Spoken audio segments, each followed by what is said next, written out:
Ya, akhir-akhir ini publik disuguhkan pemandangan sebagian anggota Dewan yang begitu menggebu menggolkan ambisi mereka, membuka rekaman pemeriksaan Miriam S. Haryani di KPK. Begitu menggebunya, maka lahirlah hak angket dengan proses yang begitu cepat. Dan kita akan bahas lebih dalam lagi malam hari ini bersama dengan sejumlah narasumber. Sudah hadir di studio, ada Mas Henry Satrio, akademisi politik Universitas Paramadina. Selamat malam, Mas Henry. Selamat malam. Dan juga masih dalam perjalanan begitu ya ke studio, ada Mas Bambang Harimurti, jurnalis senior yang nanti juga akan bergabung bersama dengan kami di studio pada malam hari ini. Tapi kita ke Mas Henry dulu terlebih dahulu. Mas Henry, ada pansus KPK yang tampaknya ini kok cepat banget ya, Mas Henry. Cepat dan langsung bekerja begitu. Saking cepatnya mungkin agak lupa dengan tugas-tugas yang lain. Anda melihatnya seperti apa ini, Mas, pembentukan struktur dari pimpinan pansus KPK ini? Ya, justru kan yang menarik dilihat masyarakat, tadinya ada partai politik yang katanya tidak mengirimkan wakil, kemudian akhirnya mengirimkan wakil. Ya. Dan itu juga tidak bisa dilepaskan dengan isu-isu yang terkait dari si parpol itu sendiri. Gitu. Isu-isu yang seperti apa misalnya? Ya, misalnya yang belakangan ini terjadi? PAN gitu ya, kemudian karena Pak Amin Rais disentil, kemudian akhirnya masuk ke pansus. Kalau menurut saya sih nggak masalah juga. Gerindra yang di Jawa Timur? Ya, di Gerindra juga Jawa Timur. Jadi lagi-lagi sih menurut saya nggak ada masalah sebetulnya. Ini kan juga hak DPR. Nah tapi kan kalau kita melihatnya, jadi pembentukan pansus ini ujung-ujungnya jadi kembali lagi ke kepentingan politik. Jadi kalau ada kepentingan politik, maka artinya mungkin ada kekuasaan yang diganggu gitu. Ada yang paling berkepentingan siapa, Mas Henry? Ini kan sebetulnya anggota DPR yang membentuk pansus ini yang berkepentingan. Yang terlibat gitu nama-namanya itu yang tadi? Yang terlibat nama-namanya juga, atau ya macam-macam lah apa alasannya. Hanya sih menurut saya KPK juga sebaiknya ini juga dimanfaatkan oleh KPK. Jadi artinya tidak perlu mundur, ya dihadapi saja. Si pansus ini maunya apa sih, sejauh mana sih? Kan toh gamblang dan tidak gamblangnya nanti kita bisa lihat saja. Dan kemudian kan masyarakat juga akhirnya bisa melihat bahwa KPK ini memang sudah berjalan demikian rupa dan pada track yang benar gitu, misalnya kalau menghadapi hak pansus nanti gitu, pansus DPR nanti. Dan menurut saya juga DPR juga jangan kebablasan juga. Jadi artinya ya digunakan saja hak ini sebaik-baiknya, tapi tidak perlu kemudian dibawa ke ranah politik yang lebih tinggi. Jadi artinya tidak mengganggu kepentingan dan kekuasaan yang memang diinginkan oleh mereka gitu kan. Tapi sah tidak sih, Mas Henry, pansus ini, karena kan ada 3 fraksi yang tidak ikut tuh katanya, kan artinya melanggar undang-undang MD3. Nah, kalau ini sah dan tidak sah, harusnya memang anggota Siapa DPR, yang bisa menafsirkan itu anggota DPR yang memutuskan atau merasa ini tidak sah, kan harusnya sudah jauh-jauh hari segera menggugat ini, masuklah ke MD3. Tapi kan akhirnya kita melihatnya tidak terjadi seperti itu, bahkan akhirnya hampir semuanya masuk ke pansus KPK gitu kan. Nah ini kan sebetulnya yang harus dikritisi oleh masyarakat adalah pada saat pembentukan itu sendiri. Ketok palu yang menggubris anggota DPR lainnya misalnya, itu kan juga menjadi presiden yang tidak baik sebetulnya. Nah makanya sangat wajar misalnya berbagai survei, ada survei Kedai Kopi, survei yang lain-lainnya menyatakan bahwa kepercayaan masyarakat terhadap DPR juga rendah gitu kan, apalagi dengan adanya case ini. Jadi Reinhardt, dalam sebuah konstelasi politik seperti sekarang, kemudian informasi yang bisa diakses dengan mudahnya, harusnya memang DPR tidak melakukan hal-hal yang mengundang pertanyaan seperti ini. Dari sebetulnya kalau pansus ini dibuat baik-baik ya, quote and quote, ini mengikuti caranya, kemudian mengikuti landasan-landasan demokrasi, saya rasa pasti tidak akan ada masalah. Cuma karena dibuatnya juga dalam sebuah kondisi yang tendensius, kemudian ketuk palunya juga maksa ya, maksa sepihak. Dan ini kan jadi bertanya-tanya, apalagi pada saat mengetuk palu ada beberapa fraksi yang merasa dari partainya justru tidak mengakui itu, bahwa itu bukan lagi dari partainya. Jadi tidak ada yang justru partainya sendiri tidak mengakui gitu ya. Nah ini makanya dari pertamanya tidak bagus, akhirnya orang melihatnya ini tujuannya juga tidak bagus gitu. Nah, harusnya kalau pertamanya dibuatnya sincere gitu ya, tulus, kemudian bagus, baik, harusnya kedepannya juga masyarakat bisa menilainya. Nah, ini ada pernyataan yang cukup menarik sebenarnya dari Wakil Ketua DPR yang tadi kita sempat singgung bahwa tidak ada dari fraksi manapun. Ketika ada tiga fraksi yang tidak ikut, ia punya pernyataan yang cukup membuat publik juga jadi bertanya-tanya begitu. Tapi kita akan lihat nanti seperti apa pernyataan dari Fahri Hamzah usai jeda. Tetaplah bersama kami di Prime News karena kami akan segera kembali sesaat lagi.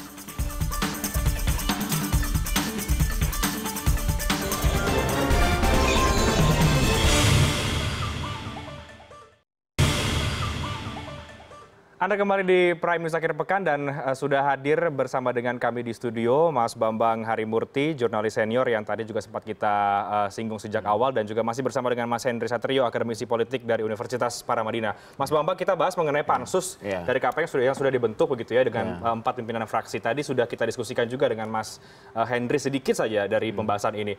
Kalau dari pandangan Mas Bambang sendiri, bagaimana melihat pembentukan pansus KPK ini? Agak cepat juga dan memang sepertinya sulit untuk kita tidak mencium ada aroma kepentingan begitu.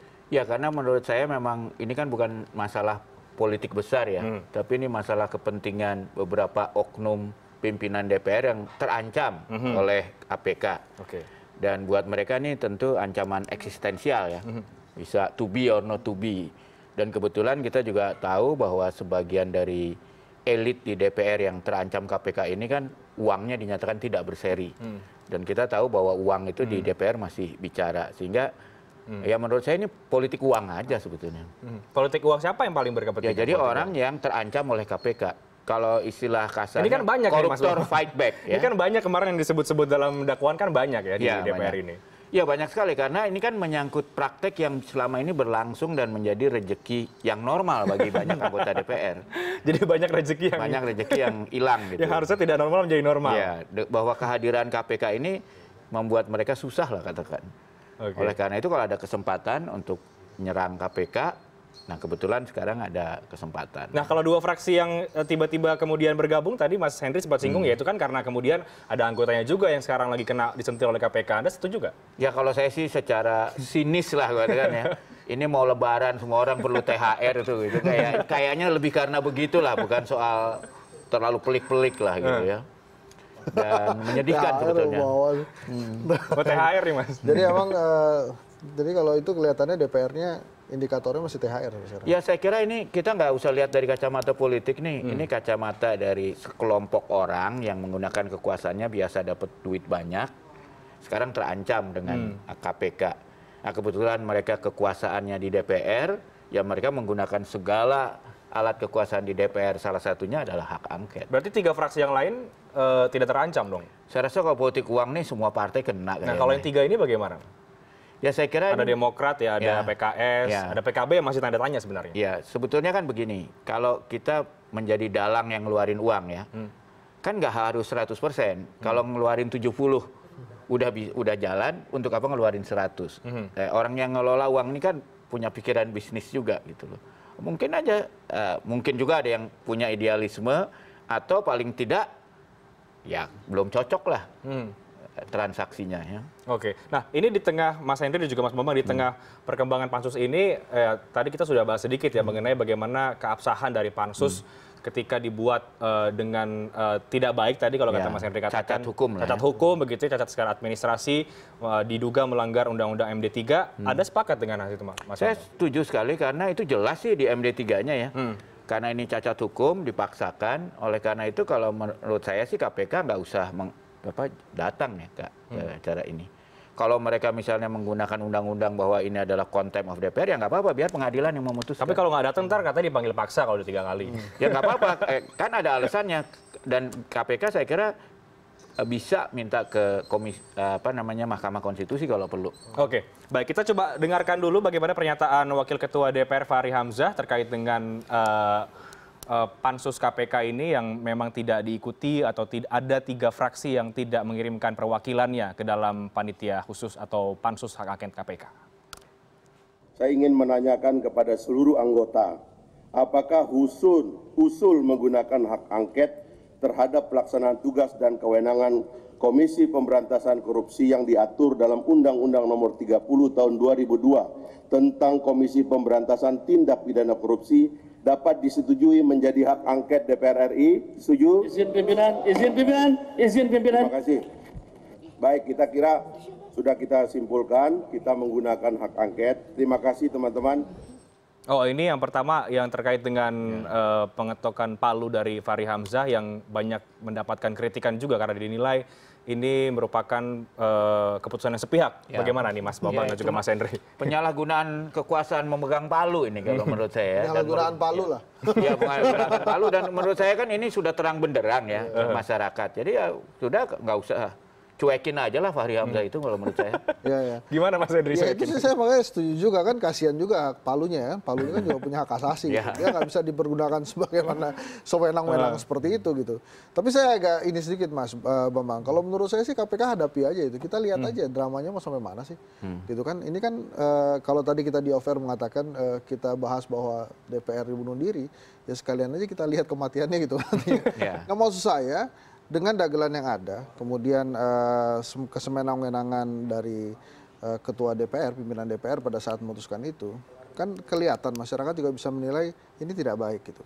Awal yang tidak baik biasanya memang tujuannya juga kan tidak baik gitu kan. Nah ini sebetulnya yang harusnya kita luruskan. Kita luruskan gimana, ini harus selesai nih. Nah buat bagi anggota DPR yang tidak bisa menerima, ya ajukanlah secara hukum gitu. Kan cuma mereka yang bisa melakukan itu gitu. Kita mungkin bisa juga melakukan itu, tapi kan akan membutuhkan waktu lama juga. Jadi menurut saya, kalau tadi Mas Bambang mengatakan ini tidak perlu dibawa ke ranah politik, saya sih setuju saja. Nah sekarang kita lihat, kalau kita sekarang berhitungnya kan adalah berapa orang sih yang mau mempertaruhkan nama baik KPK nantinya, mempertaruhkan nama baik DPR dengan diteruskannya pansus KPK ini. Kan kita juga bisa lihat juga. Kadang-kadang kan saya sih yakin ya, saya yakin tidak ada mayoritas bulat dalam semua fraksi yang terlibat di pansus KPK. Pasti ada salah satu yang mengatakan tidak. Jadi artinya ada anggota-anggota DPR yang masih memiliki hati nurani mungkin. Kita boleh mengharapkan itu ya Mas. Nah orang-orang inilah yang harusnya bisa melakukan kajian-kajian hukum atau melakukan tindakan hukum terhadap pembentukan pansus ini. Masa bikin membuat sebuah pansus yang di sebuah negara hebat seperti Indonesia, caranya begitu, apakah setuju setuju gitu kan. Kalau Mas Bambang setuju kita marah juga tuh Mas, sebel juga tuh. Nah itu dia, menurut saya kalau menurut saya misalnya nanti memang ada, KPK ya datang aja. Oke. Boleh aja. KPK datang saja, tadi Mas Henry katakan KPK hadapi saja, tapi KPK kan juga sepertinya ini sudah mulai agak-agak kesal juga ya, emosi juga begitu lewat juru bicaranya yang mengatakan, mempertanyakan lagi kemudian bagaimana keabsahannya. Nah, apa yang sebenarnya bisa dilakukan oleh KPK, Mas Henry? Katakanlah misalnya ingin melawan pansus begitu. Nah ini kan sebenarnya pilihannya dua kan, datang dan tidak datang. Gitu. Saya setuju dengan Mas Bambang, tapi saya juga punya pendapat sendiri. Datang saja itu artinya ya sekalian aja dikelirkan gitu. Maunya DPR tuh apa sih dengan ada pansus ini? Kalau memang harus dibuka, dibuka aja. Tapi mungkin Mas Bambang punya pendapat sendiri terhadap itu. Nah kalau apa yang harus dilakukan KPK ya dua hal itu saja gitu. Nah ini kan sekarang ini kan jadi hal yang menarik kemana-mana akhirnya karena ini nggak tuntas. Jadi ada beberapa hal yang kaitan dengan KPK itu tidak pernah tuntas itu akhirnya. Yang pansus ini nggak tuntas, yang penyidikan Novel Baswedan juga nggak tuntas gitu. Masalah itu kan harus dituntaskan. Dan menurut saya sih sangat tidak baik juga kalau akhirnya dua lembaga negara ini bertarung di tengah-tengah gitu kan. Pastinya kan nanti ada yang menikmati itu. Mestinya sih harusnya dibuat tuntas saja. Gimana Mas Bambang? Mas Bambang gimana nih? KPK harus ngapain nih kira-kira? Problemnya kan begini, ini kan bukan pertempuran semata-mata pertempuran antara DPR dengan KPK. Masalahnya kan di DPR sendiri nggak solid. Ada yang merasa ini tidak benar dan melawan. Kalau KPK datang kan seolah-olah KPK menafikan anggota-anggota DPR yang benar kalau menurut saya gitu loh. Jadi KPK sebaiknya kalian selesaikan dulu lah di DPR ini mana yang benar gitu, baru keluar gitu loh. Atau perlu nggak yang merasa tidak setuju dengan pansus bersurat ke KPK mengatakan tidak perlu hadir sebelum? Ya saya kira itu lebih baik lagi. Kalau saya kira kalau Pak fraksi-fraksi yang nggak setuju, kirim surat aja ke KPK. Anda jangan hadir karena ini cacat hukum. Tapi belum ini juga bekerja begitu atau memanggil KPK, tapi sudah ada pernyataan. Tadi juga saya sudah sempat singgung ya, bahwa kalau tidak datang sampai 3 kali ya dijemput paksa lewat mekanisme meminta kepada pihak kepolisian. Ini dari pansus ya? Ya nggak apa-apa. Nanti kan kepada kepolisian di-CC ke kepolisian bahwa ini ada cacat hukum. Polisi juga kalau melaksanakan perintah yang cacat hukum kan problem juga, bisa kena juga. Ya udah selesai di situ. Jadi memang pansus ini sepertinya banyak berbentrok dengan undang-undang sendiri ya, Mas Bambang? Kalau saya lihat nih banyak yang di pansus ini, ya itu tadi kalau menurut saya ini lebih politik uang daripada politik segala macam. Ya mereka melakukan ini karena ada tarifnya gitu. Kalau bahwa ini jalan atau nggak jalan nggak peduli juga mereka. Yang penting saya udah tanda tangan, udah transaksi sudah terjadi soal bahwa apakah nanti macet atau nggak macet, mereka nggak peduli sebagian besar ya. Tentu ada yang idealisme. Saya tahu di DPR ada nggak semua yang itu, tapi kita tahu banyak yang memang politik uang aja. Baik, Mas Bambang, Mas Henry, kira-kira ini kita masih menunggu bagaimana kinerja dari pansus ini ke depan ya. Masih banyak sekali pekerjaan rumahnya juga. Akan efektif tidak, Mas Henry, pansus ini? Ya gimana mau efektif, makanya tadi dengan kan kondisi awalnya, yang seperti ini ya. Awalnya aja kan sudah nggak jelas gitu. Arahnya nanti kemana kan nggak jelas. Artinya akan menguap saja begitu? Bukan masalah nguap, itu nggak jelas kemana arahnya, mau ngapain coba. Yang mau ditanyain apa, nanti arahnya mau kemana. Kan misalnya pertanyaan... Mau membuka rekaman Miriam S. Haryani? Ya kalau memang arahnya ke sana ya nggak usah pakai pansus-pansusan yang apa mengeluarkan uang begitu banyak kan. Bersurat saja menurut saya juga harusnya sih bisa dijawab itu. Karena kalau hanya untuk membuka saja, bersurat lah DPR. Ketua-ketua itu bersurat lah, daripada mainin palu kan kemarin, bersurat kemudian nanti akan dijawab oleh KPK dan harusnya kan masing-masing juga menghormati ini. Jadi menurut saya anggota DPR ini kan sudah sering sekali memainkan drama-drama yang macam beginian itu ya. Nah sekarang mungkin temanya adalah politik uang kalau menurut Mas Bambang. Ya kita lihat aja, kalau saya sih pengen tahu aja mau ngapain sebetulnya sih. Ini kan jadi bercandaan kan. Kalau misalnya memang ini nanti tidak jalan dan kocak terjadinya nanti, misalnya mau KPK datang atau tidak dan kemudian kita bisa melihat hasilnya nih. Ya. Mau apa sih sebenarnya, kan kita tinggal ketawa bareng-bareng aja. Oke, coba kita lihat dulu bagaimana pernyataan dari Ketua Pansus Hak Angket terhadap KPK, Agun Gunanjar dari fraksi Partai Golkar berikut ini. Jakarta, 8 Mei 2017. Saya yang bertanda tangan di bawah ini nama Miriam S. Haryani. Dengan ini saya menyatakan bahwa saya tidak merasa ditekan atau diancam oleh Bapak Bambang Susatyo, Bapak Ajis S, Bapak Masinton Pasaribu, Bapak Saripudin Suding, dan Bapak Desmond terkait pencabutan BAP saya pada persidangan tanggal 2017 dan 30 Maret 2017 di Pengadilan Tindak Pidana Korupsi Jakarta atau Harto. Demikian surat pernyataan ini dengan sebenarnya dan tanpa paksaan.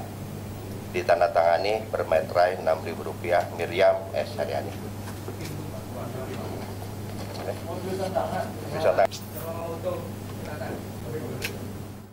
Ya demikian tadi Agun Gunanjar, Ketua Pansus Hak Angket terhadap KPK, ini membacakan surat dari Miriam S. Haryani yang merupakan politisi dari Partai Hanura yang juga telah menjadi tersangka dalam kasus pemberian kesaksian palsu dalam hal kasus proyek KTP elektronik. Ini dia yang kemudian menjadi pintunya sebenarnya nih Mas Bambang dan juga Mas Henry ya. Ada pernyataan dari Miriam yang kemudian DPR ingin dibuka saja oleh KPK, apakah benar atau ada atau tidak, karena ini merugikan anggota DPR disebut-sebut begitu. Mas Bambang punya pendapatkah?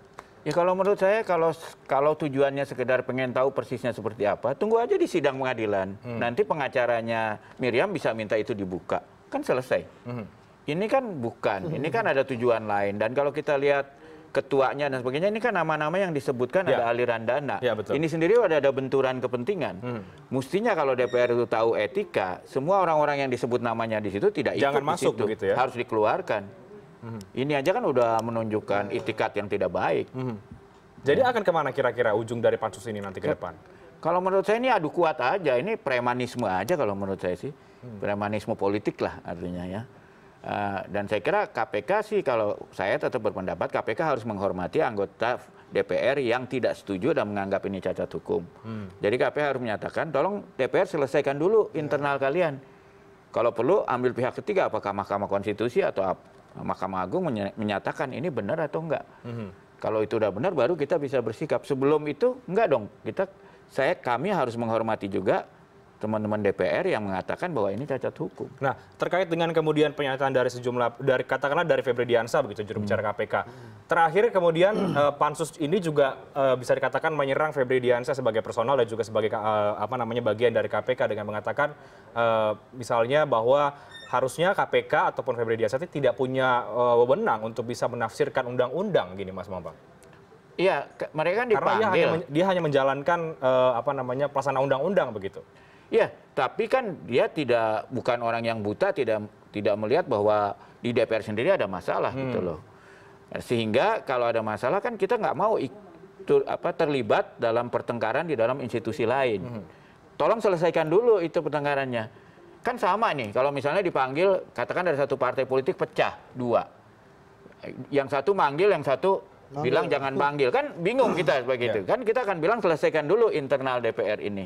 Jadi jangan problem di DPR mau ditumbahkan ke instansi lain. Selesaiin dulu di DPR-nya dong. Mau direvisi lagi, katanya nanti ada wacana revisi Undang-Undang MD3 ini yang bunyinya harus dihadiri oleh seluruh fraksi untuk pembentukan pansus ini. Gimana lagi nih Mas Henry? Enggak lah, kalau menurut saya sih makin kita memperbincangkan tentang pansus ini makin senang tuh pansusnya. Karena ini kan jadi dianggap serius gitu kan. Dengan awal asal muasal yang tidak benar tadi, menurut saya yang terlalu memaksakan. Sebaiknya kita juga mengambil sikap yang bisa menghormati itu. Jadi artinya kita juga jangan terlalu ngomongin juga. Toh hasilnya kan juga kita belum tahu ini sah atau tidak.